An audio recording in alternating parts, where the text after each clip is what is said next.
Bună ziua, prieteni, și bine ați venit pe canalul nostru. Haideți, prieteni, să... Astăzi vreau să fac sarmale. Mi-am tăiat aici o ceapă. Așa, care o dinstui. Am aici carne porc vită, cam jumătate de kil.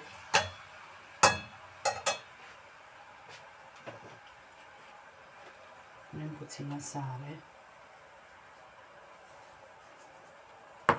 Nu dinstui mult, dar dinstui puțin. Am avut frunzele în congelator de la mine, mi-am adus de acasă și am zis că trebuie să-mi fac. Mi-era dor. Am pus aici orezul în apă ca să-l spăl.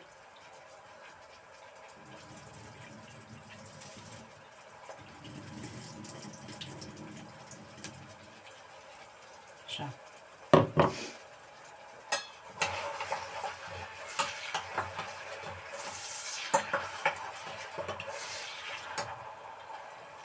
Am pus aici puțină oală, puțină afumătură. Încrapiți asta.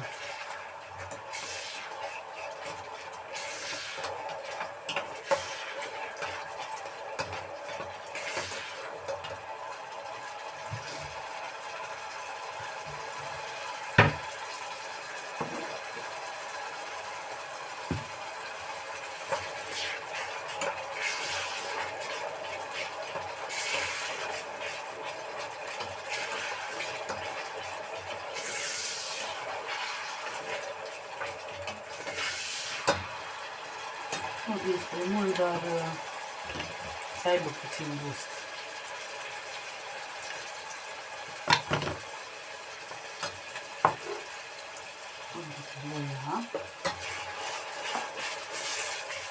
Punem orezul.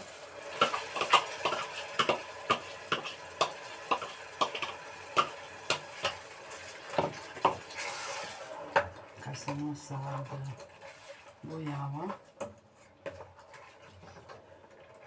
O să pun și puțină pastă de tomate.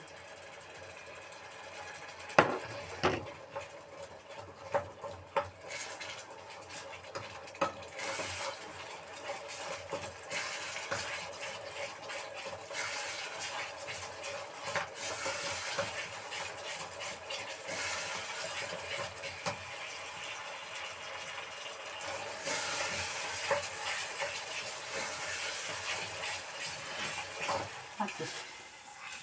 Și o punem peste carne.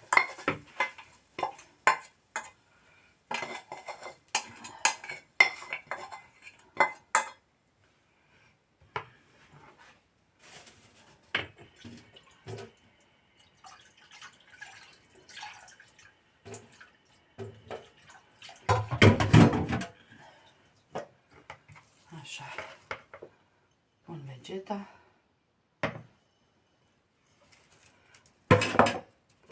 Piper și vedem de sare dacă ne mai trebuie. Eu de obicei mai pun și ou, dar aici nu pun, că carnea e seacă.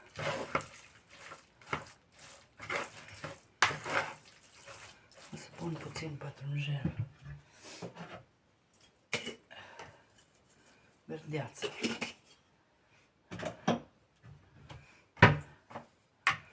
Și acum facem cu mâna.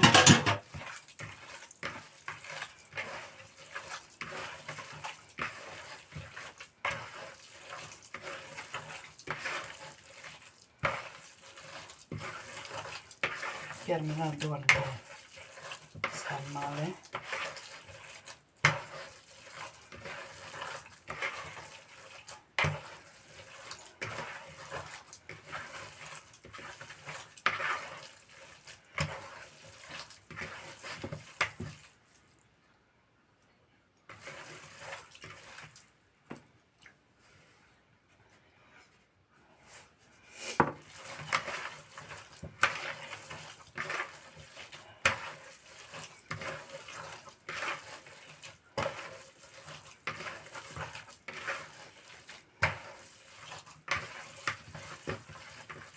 Atât, ajunge. Spăl pe mână. Haideți să le împachetăm acum.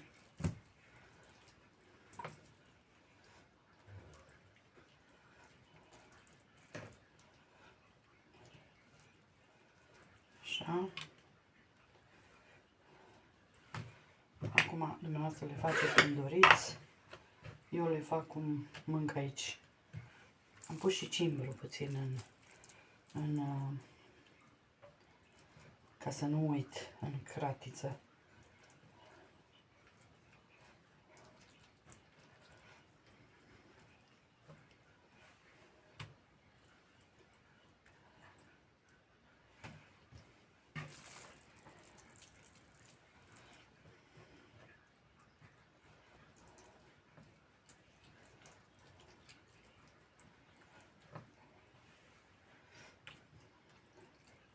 E așa de faină varza acum, după ce au stat în congelator așa moale.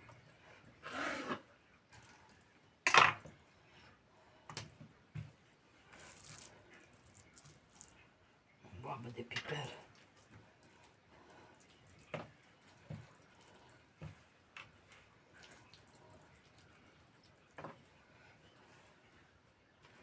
Eu am vrut să-mi aduc gata făcute, dar drept să vă spun, nu mai îmi place după ce sunt congelate. Dar nu știu de ce. Am adus tot timpul congelate și parcă nu mai au. Zic, mai bine mi-aduc varza și mi le fac eu.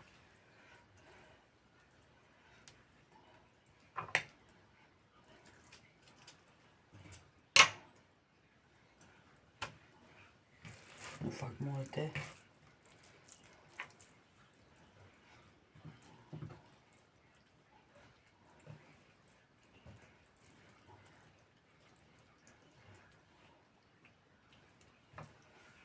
Așa.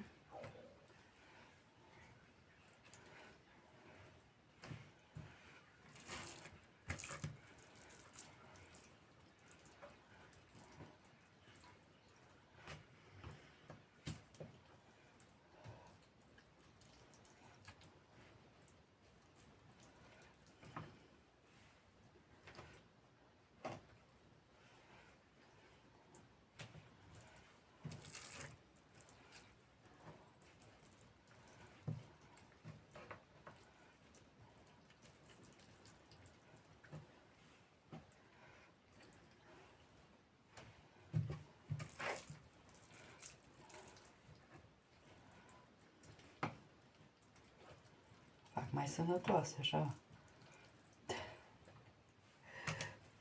Uite, am mâna, nu știu de ce au ieșit.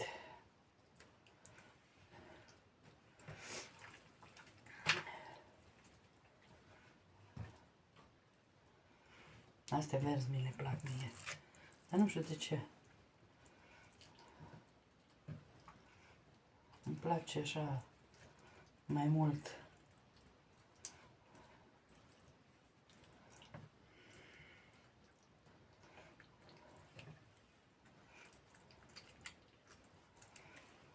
Așa.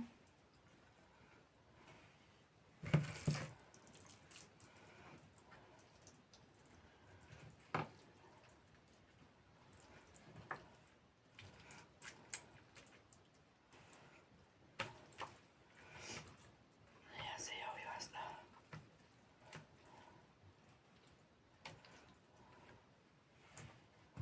Uite ce bine.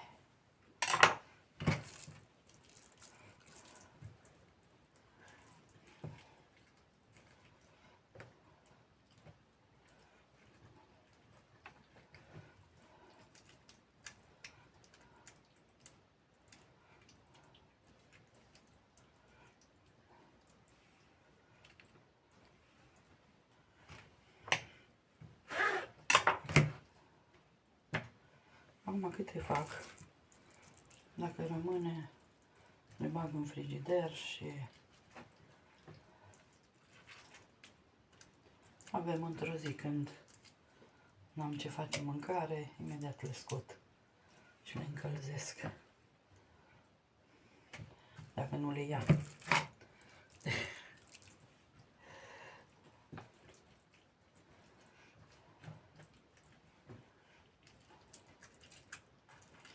Acum v-am ținut aici cu mine ca să fac eu sarmalele să nu fie urât. Eu nu prea am răbdare așa să stau să fac sarmale. Se pare migălos.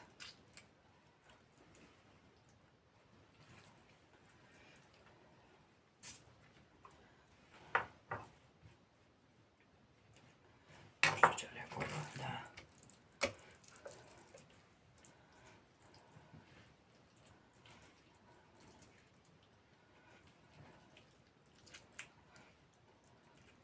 Vă zic, dacă aveți varză tare, băgați-o în congelator. O să-mi rugați de sănătate, că imediat se moaie.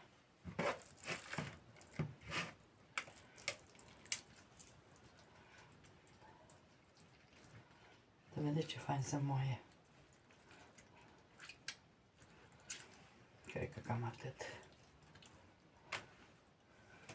Am aici, da. Mai le las, fac într-o zi o ciorbă de perișoare. Aici nu pun deasupra, că ele nu sunt obișnuite cu varză deasupra. Dar că le fierb, după aia le bag un pic la cuptor, că așa mănâncă ele.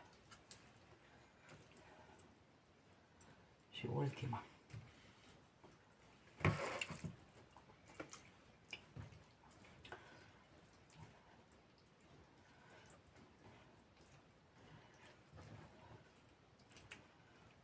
Da, eu le fac după gustul meu. Dacă le place bine, dacă nu, iar e bine.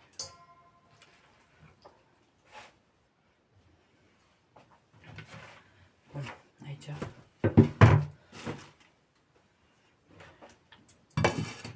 Haideți să le aranjăm.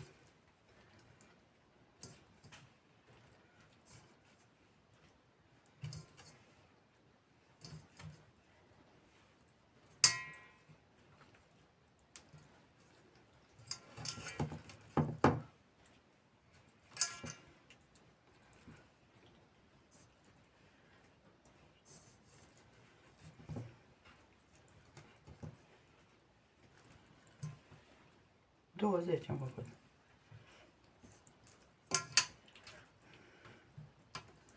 Acum nu sunt toate mari, dar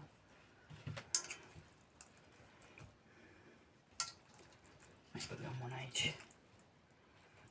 Ca să fac un rând numai.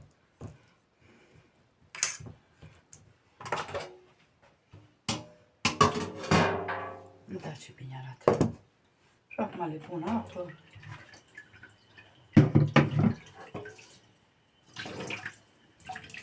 Și le dau la fiert. O să pun eu și bulion, dar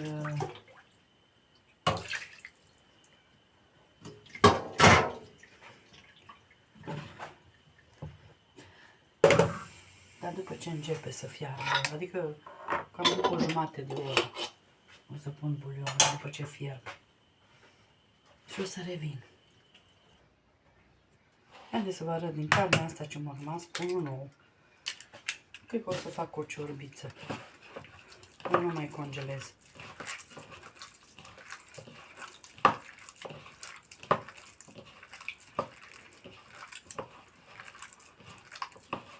Pun verdeață.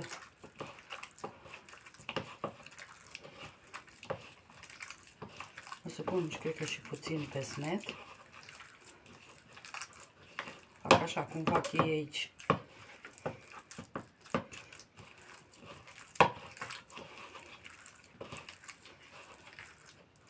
Hai să pun puțină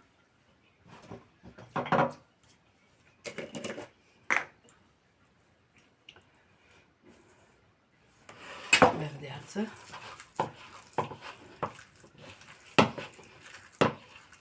Și le las un pic să stea.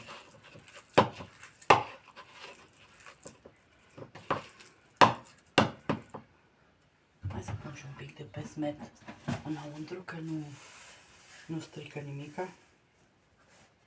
Las că mi se tot trântește dulapul.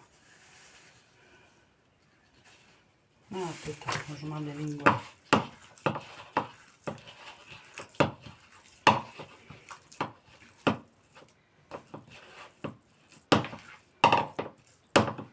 Punem și puțin ulei, că astea nu sunt așa grase.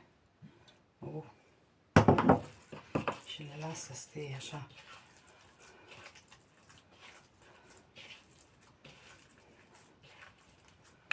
Și mi le fac perișoarele. Și imediat călesc un morcov și o bucată de țelină. Și am făcut și o ciorbiță.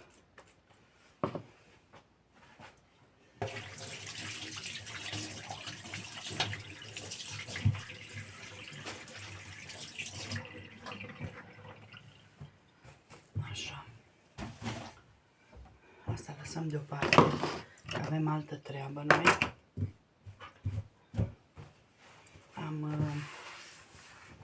Nu mai v-am arătat că era prea de dimineață să filmez. Am frământat aici. Am luat să fac niște cornuri. Ați mai văzut la mine cornurile alea din aluat de pâine. Vă arăt eu imediat.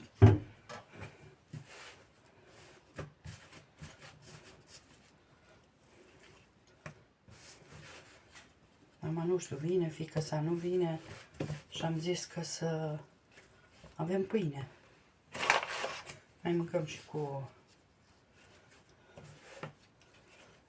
Deci am pus jumătate de kil de făină, 300 de apă, 3 linguri de ulei și o linguriță de sare. Asta am făcut eu tot. Și un pachet de drojdie de 7 grame, că aia n-am zis.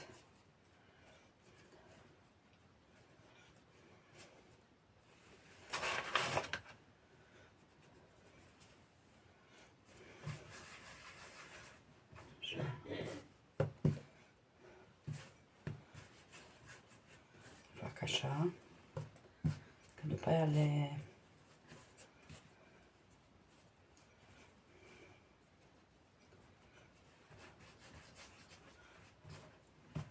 întind.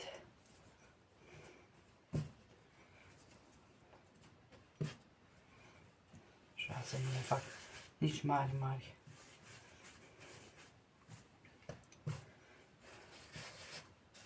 Să vă arăt eu imediat. Dar le-ați mai văzut la mine pe pagină. Și de aia nici nu m-am... Zic, n-am luat simplu, fără unt, fără...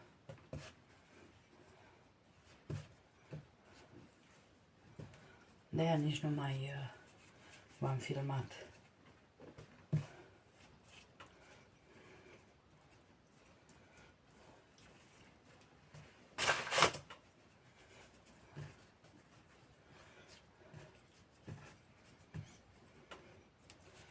Zic, eu le iau așa, când, cum, când în mână, când pe masă.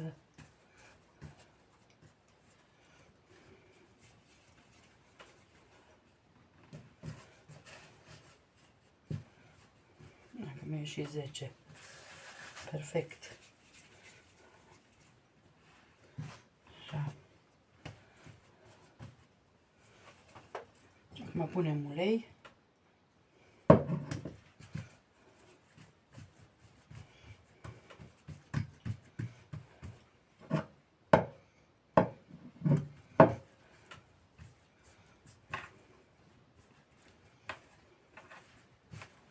Le ungem și le nodăm și le lăsăm la dospit.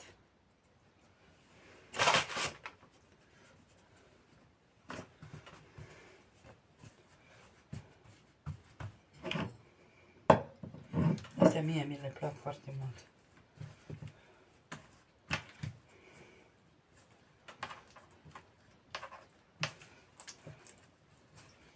Puteți să le faceți direct, numai să le faceți cum le-am făcut eu.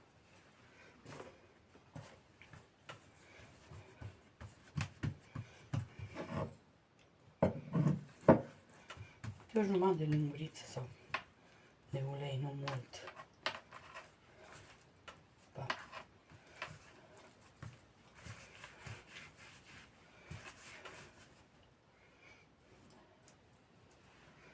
Așa, și le lăsăm la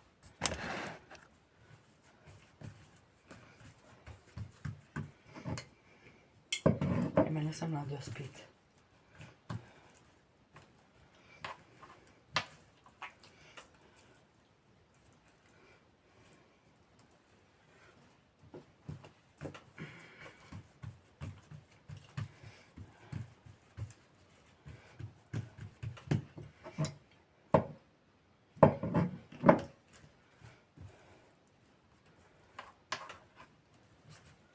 Că ele atunci să moaie aluatul fain.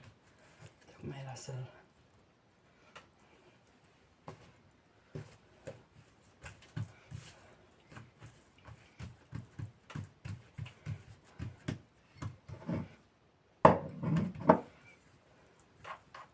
Astăzi a ieșit soarele. Doamne, dă-i să se mai topească.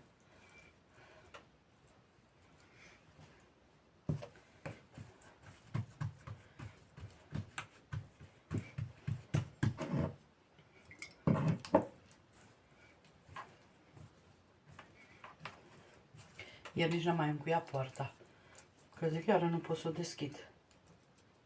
Și dacă vine nepoată să... Poate n-are cheile la ea să deschidă pe din afară și nu poate să intre. Zic, o las așa.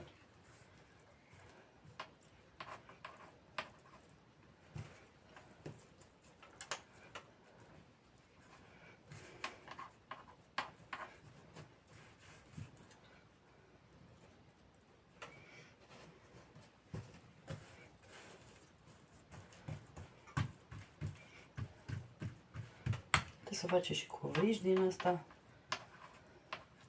Să nu la mai uns, că e masa unsă bine.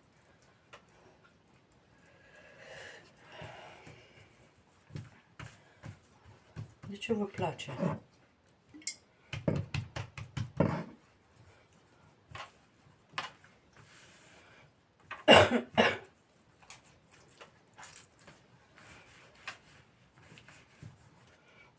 Acum sunt ele, nu se egale, dar nu contează. Ok, le acopăr și o să revin. Hai să fac perișoarele.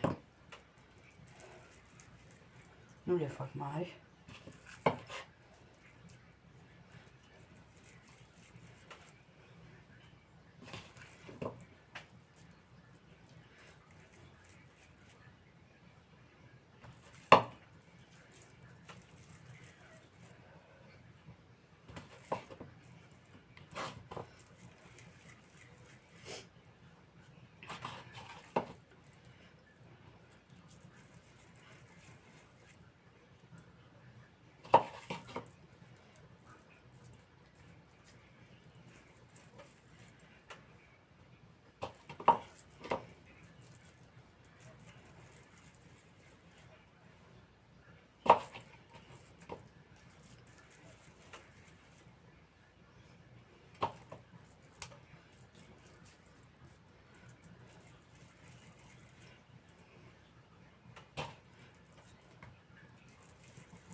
Sarmalele mele au început să fiarbă. Uitați ce faine sunt. Și fac și o ciorbiță.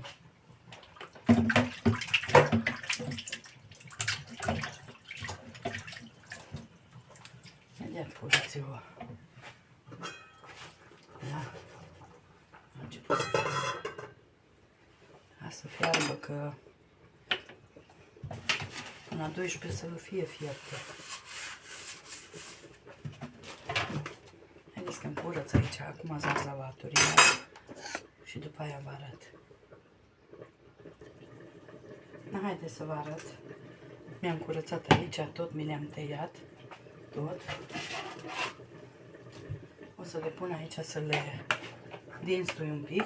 Pun un cup de vită. Iată asta pun de vită. 1 și jumate. Ca să aibă gust de carne.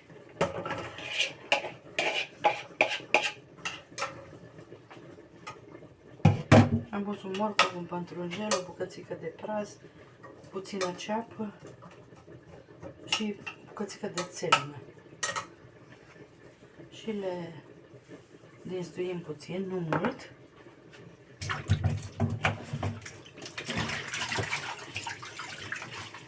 Cred că o să curăț și un cartof. Să punem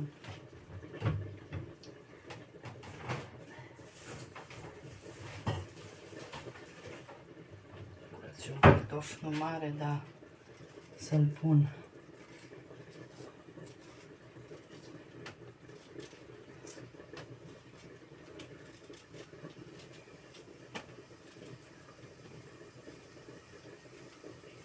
Așa, pentru gust,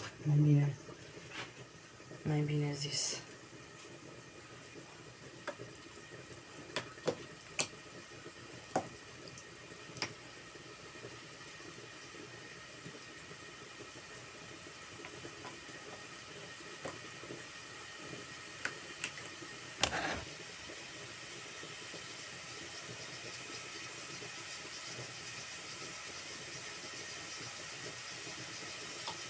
Așa.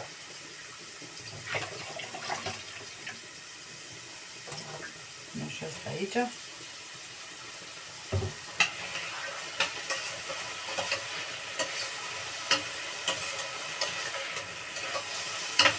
Uite, vedeți ce ciorbiță faină facem.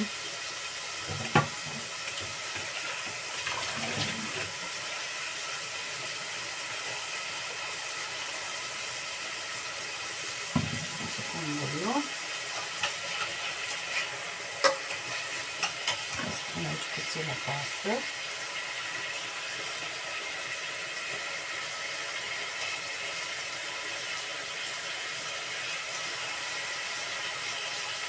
Mie îmi place pasta, că și de gust bun la mâncare.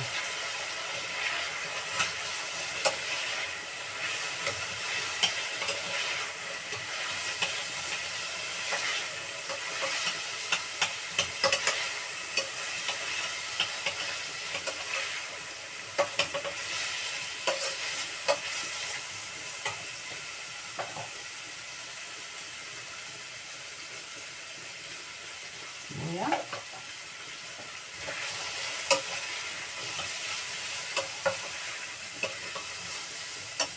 Acum punem apă și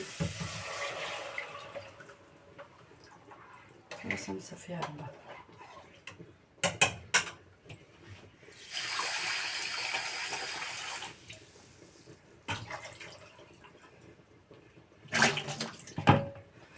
Pun cuburile de legume.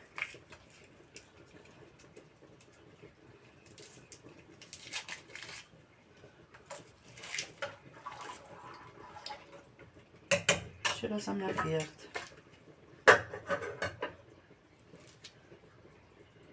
Mai încet, să nu... Haideți să pregătim, cum îi spune, cornurile. Să le modelăm.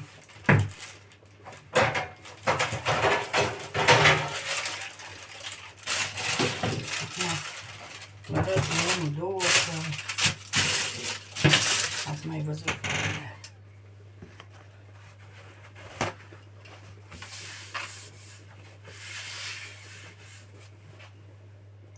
Ați mai văzut la mine cum le-am făcut. Uitați, puteți să faceți așa, nu trebuie să luați sucitorul, puteți să întindeți cu mâna. Vezi?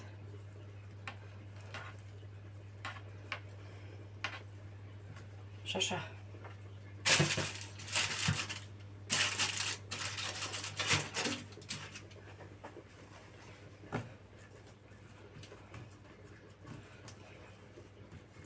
Tindeți aici la capăt mai lat și aici mai lunguieț. Credeți că la brutării făcea cu sucitorul? Cine stăteau săracile să întindă cu sucitorul?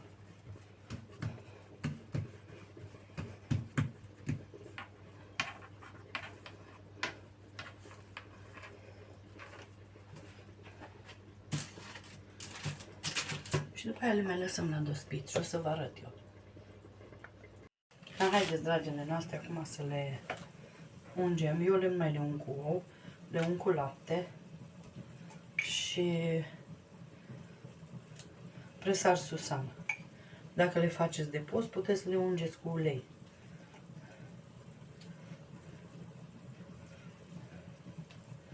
Astea puteți să le faceți și de post, așa sărate. Eu nu mai le ung cu lapte, cu ou, mai stric ou pentru... Dacă aveam mai multe, da. Așa am făcut câteva.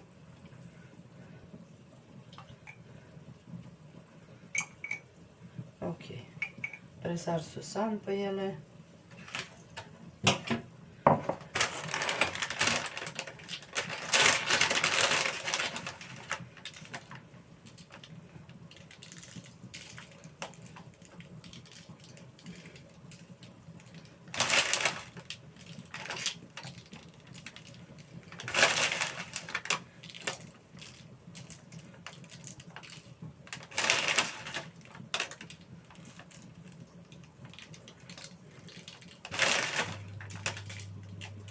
Și gata.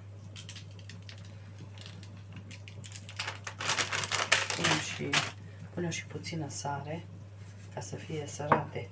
Dacă aveți sare din aia mai mare, mai bună. Așa pun așa din asta. Restul pun la ciorbiță. Și le băgăm la cuptor. 180 de grade. Proba, vedeți că ne scoap de sus și jos. Haideți să punem perișoarele acum, că ăștia morcovii aproape sfierți. Și până mai lăsăm perișoarele să fiarbă,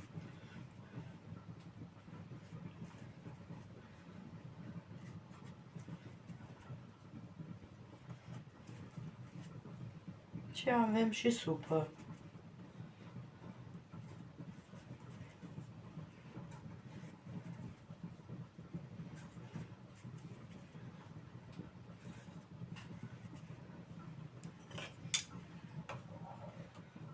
Așa.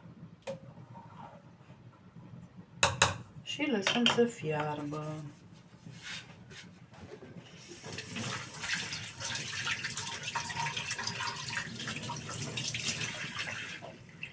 Aici am pătrunjel. Mi-ar fi plăcut să am leuștean.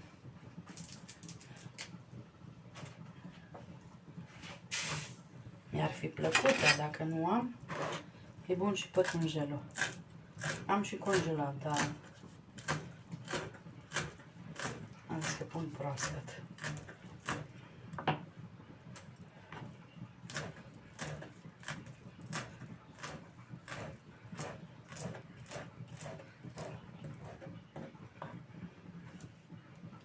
Și așa. Lăsăm. Haideți să vedem la sarmale. Astea îl fierb.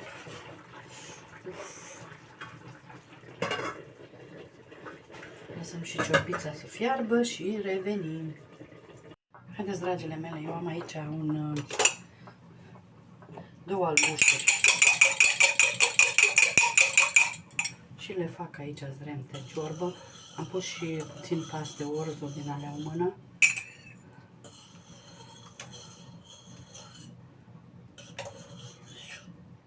Așa.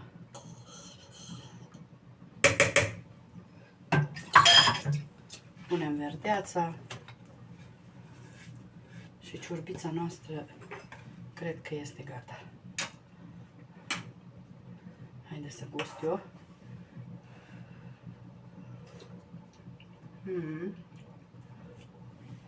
Ok, fiert, tot e fiert. Uitați ce fain a ieșit. Și cu zdremțele astea de ou. o bunătate. Acum să fiarbă sarmalele. Un pic și le bag la cuptor un pic să primească o culoare.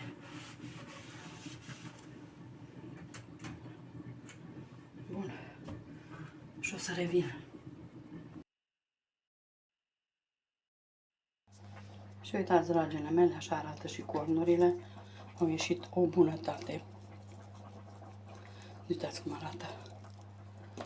Pot să vă rup cu o mână, dar ați mai văzut la mine. Acum o să revenim cu meniul.